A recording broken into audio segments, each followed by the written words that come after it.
Gas ಸಂಕಷ್ಟದಿಂದ ಹೋಟೆಲ್ಗಳ ಉಸಿರಾಟವೇ ಬಂದಾಗಿತ್ತು.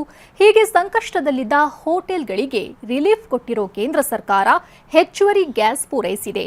ಇದರಿಂದ hotel ಉದ್ಯಮಕ್ಕೆ ಆಕ್ಸಿಜನ್ ಸಿಕ್ಕಂತಾಗಿದೆ. ಅಷ್ಟಕ್ಕೂ ಯಾವ ವಲಯಕ್ಕೆ ಎಷ್ಟೆಷ್ಟು ಗ್ಯಾಸ್ ಸಿಲಿಂಡರ್ ಸಿಗಲಿವೆ ಅನ್ನೋ ಡೀಟೇಲ್ಸ್ ಇಲ್ಲಿದೆ ನೋಡಿ.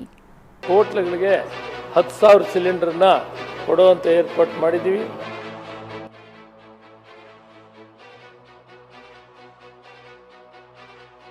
ಎಜುಕೇಷನ್ ಇನ್ಸ್ಟಿಟ್ಯೂಟ್ಸ್ಗೆ 4,800 ಸಿಲಿಂಡರ್ಸ್ ಕೊಡುವಂಥದ್ದನ್ನು ಡೊಮೆಸ್ಟಿಕ್ ಸಂಬಂಧಪಟ್ಟಂಗೆ 25 ದಿನ ಆಗ್ತಾನೆ ಅವ್ರು ರಿಜಿಸ್ಟರ್ ಮಾಡ್ಬೋದು.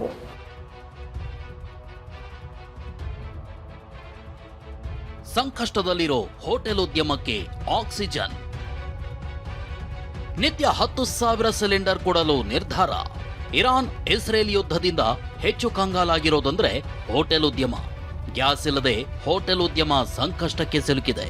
ಬೆಂಗಳೂರು ಸೇರಿದಂತೆ ರಾಜ್ಯದ ಉದ್ದಗಲಕ್ಕೂ ಸಾವಿರಾರು ಹೋಟೆಲ್ಗಳು ಬಂದ್ ಆಗಿವೆ. ಇದರ ನಡುವೆ ಇಂದು ಆಯಿಲ್ ಕಂಪನಿಗಳ ಜೊತೆ ಸಭೆ ನಡೆಸಿದ ಆಹಾರ ಸಚಿವ KH ಮುನಿಯಪ್ಪ ಹೋಟೆಲ್ನವರಿಗೆ ಗುಡ್ ನ್ಯೂಸ್ ಕೊಟ್ಟಿದ್ದಾರೆ.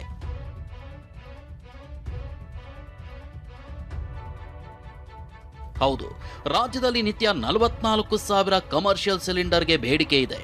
ಆದರೆ ಕೇಂದ್ರದಿಂದ ನಿತ್ಯ 9,000 ಸಿಲಿಂಡರ್ ಮಾತ್ರ ಬರ್ತಿತ್ತು. ಹೀಗಾಗಿ ಕಳೆದ ವಾರ ಹೋಟೆಲ್ನವರಿಗೆ 1,000 ಸಿಲಿಂಡರ್ ಮಾತ್ರ ಪೂರೈಕೆ ಮಾಡಲಾಗಿತ್ತು. ಆದರೆ ಕೇಂದ್ರಕ್ಕೆ ಸಿಎಂ ಪತ್ರ ಬರೆದು ಮನವಿ ಮಾಡ್ತಿದ್ದಂತೆ ಹೆಚ್ಚುವರಿ ಗ್ಯಾಸ್ ಪೂರೈಸಲು ಒಪ್ಪಿಗೆ ಸಿಕ್ಕಿದೆ. ಹೀಗಾಗಿ ರಾಜ್ಯಕ್ಕೆ ನಿತ್ಯ 16,000 ವಾಣಿಜ್ಯ ಸಿಲಿಂಡರ್ ಸಿಗಲಿವೆ.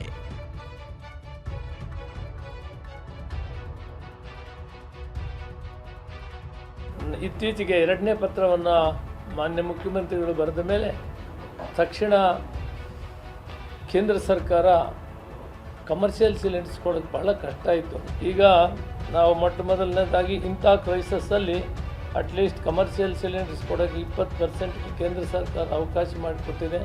ಅದಕ್ಕೆ ಅವರಿಗೆ ಧನ್ಯವಾದಗಳನ್ನು ತಿಳಿಸೋಣ. ಇನ್ನು 16,105 ಸಿಲಿಂಡರ್ಗಳ ಪೈಕಿ ಯಾವ ವಲಯಕ್ಕೆ ಎಷ್ಟು ಗ್ಯಾಸ್ ಸಿಗಲಿದೆ ಅನ್ನೋದನ್ನ ನೋಡೋದಾದ್ರೆ,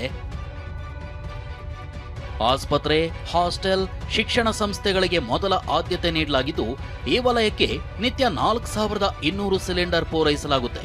ಇನ್ನು ಏರ್ಪೋರ್ಟ್, ರೈಲ್ವೆ, ಬಸ್ ನಿಲ್ದಾಣಗಳಲ್ಲಿರೋ ಕ್ಯಾಂಟೀನ್ಗಳಿಗೆ ಪ್ರತಿದಿನ 1,200 ಗ್ಯಾಸ್ ಸಿಲಿಂಡರ್ ಸಿಗಲಿವೆ.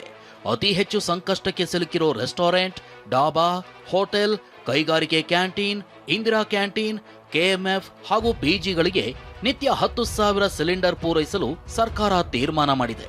ಉಳಿದಂತೆ ಕೃಷಿ, ಕೋಳಿ ಫಾರ್ಮ್, ಮೀನುಗಾರಿಕೆ ವಲಯಕ್ಕೆ 500 ಸಿಲಿಂಡರ್ ಹಾಗೂ ಸಭೆ ಸಮಾರಂಭ ಇತರೆ ಕಾರಣಕ್ಕೆ ನಿತ್ಯ 205 ಗ್ಯಾಸ್ ಸಿಲಿಂಡರ್ ಪೂರೈಕೆ ಆಗಲಿವೆ. ಹೀಗೆ ರಾಜ್ಯಕ್ಕೆ ಕೇಂದ್ರದಿಂದ ನಿತ್ಯ 16,105 ಕಮರ್ಷಿಯಲ್ ಸಿಲಿಂಡರ್ ಬರ್ತಿದ್ದು ಎಲ್ಲವನ್ನೂ ಹಂಚಿಕೆ ಮಾಡಲಾಗಿದೆ. ವಾಣಿಜ್ಯ ಬಳಕೆ ಸಿಲಿಂಡರ್ ಪಡೆಯಲು ಗೇಲ್ ನೋಂದಣಿ ಕಡ್ಡಾಯ. ರಾಜ್ಯಕ್ಕೆ ಹೆಚ್ಚುವರಿ ಸಿಲಿಂಡರ್ ಪೂರೈಸಿರೋ ಕೇಂದ್ರ ಸರ್ಕಾರ ಇನ್ನು ಮುಂದೆ ವಾಣಿಜ್ಯ ಸಿಲಿಂಡರ್ ಪಡೆಯಲು ಗೇಲ್ ಅಂದ್ರೆ ಗ್ಯಾಸ್ ಅಥಾರಿಟಿ ಆಫ್ ಇಂಡಿಯಾದಲ್ಲಿ ಗ್ರಾಹಕರು ತಮ್ಮ ಹೆಸರು ನೋಂದಣಿ ಮಾಡಿಕೊಳ್ಳೋದನ್ನ ಕಡ್ಡಾಯ ಮಾಡಿದೆ. ಒಂದು ವಾರದೊಳಗಡೆ ಎಲ್ಲ ಕಮರ್ಷಿಯಲ್ ಉಪಯೋಗಿಸುವಂಥವರು ಆ ಸಂಸ್ಥೆಗಳಲ್ಲೂ ಹೋಟೆಲ್ ಮೇಜರ್ ಆಗಿ ಇವರು ಗೈಲ್ ಕಂಪನಿಯಲ್ಲಿ ರಿಜಿಸ್ಟರ್ ಮಾಡಿದ್ರು. ಗ್ಯಾಸ್ ಪೂರೈಕೆ ಹೆಚ್ಚಿರೋ ಬಗ್ಗೆ ಪ್ರತಿಕ್ರಿಯಿಸಿರೋ ಹೋಟೆಲ್ ಮಾಲೀಕರ ಸಂಘ ಇದರಿಂದ ಉಸಿರಾಡಬಹುದು ಅಷ್ಟೇ ಅಂತಿದೆ. ಬೆಂಗಳೂರು ನಗರದಲ್ಲಿರುವಂಥ ಎಲ್ಲ ಹೋಟೆಲ್ಗಳಿಗೆ 2% ಮಾತ್ರ ಸಿಗ್ತಾ ಇತ್ತು.